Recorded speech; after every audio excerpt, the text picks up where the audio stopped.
In this video, I'm going to talk about list comprehension. List comprehension is a powerful way to generate a new list by performing some sort of computation or transformation on items or elements that are in an existing iterable. The basic syntax for a list comprehension is the new variable name equals, and then in square brackets, expression for item in iterable if condition. The expression defines how each item in the new list should be computed or transformed. The item is a variable that represents each item in the iterable. The iterable is any iterable, such as a list, a tuple, a string. And the condition is optional, and it's a condition that filters the items based on a Boolean expression. In my development environment here, you'll see that I have a numbers list, which is 1 through 5. I have a new list that is going to contain the list that my list comprehension creates, and then I'm going to output that new list. The first example of list comprehension I'm going to show you is by creating a list containing the squares of each of these numbers. So the first thing I'm going to do is put in a set of square brackets, and then I'm going to put in my expression, which is going to be num raised to the power of 2 for num in numbers. So this is my expression. This is for item in my iterable. So when I run this, it is going to, for each of these values, take that value, raise it to the power of 2, and add it to this list until it has gone through each and every one of these values.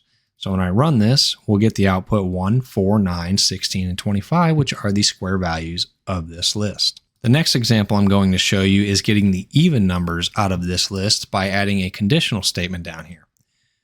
For my expression, it's just going to be num for num in numbers if num modulus 2 is equal to 0. And the way this is going to work is this is my expression. This is my for item in my iterable if, and then this is my condition. And if you remember, the modulus operator returns the remainder of a quotient. So if this equals 0, it's going to put it in this list. And when I run this, it's only going to grab the even numbers, which would be 2 and 4. And we'll see that down here, our new list contains only 2 and 4. So as you can see, list comprehension is a powerful way to create new lists and filter specific items out of an existing list.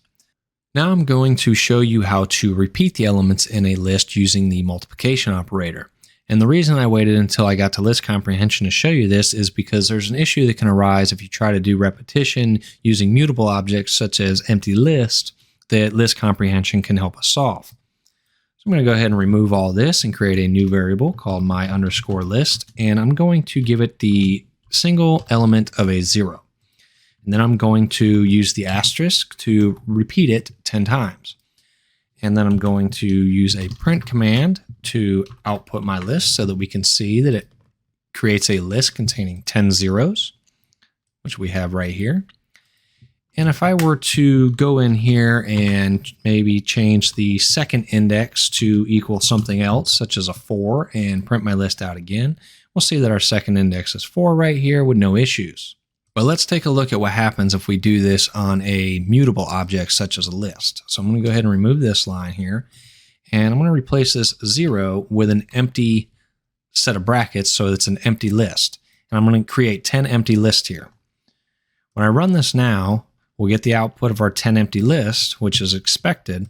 But now if I wanted to change this second index here, I could go back up here, do my_list, second index, and because these are empty lists, there's no index for us to set a value to, so I have to append it.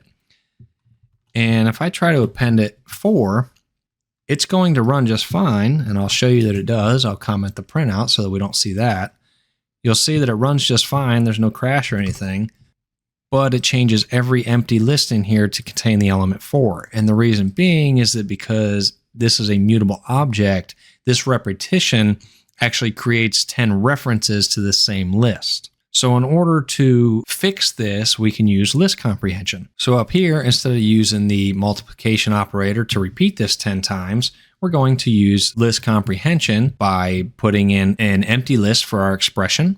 And then I'm just going to say for I in range and pass in 10 for my value range. And I'm going to go ahead and remove this for now. And if I run this, we'll see that I again get 10 empty lists. But this time, if I attempt to append a value to the list that our second index and run it, we'll see that it sets that to have an element of 4 and all the rest of them are still empty. So this is an issue that happens when you're using default values with mutable objects such as lists that you kind of got to be aware of. There's another issue that we're going to run into when attempting to use a list as a default value in a function parameter, but we'll get to that once we get to the function section.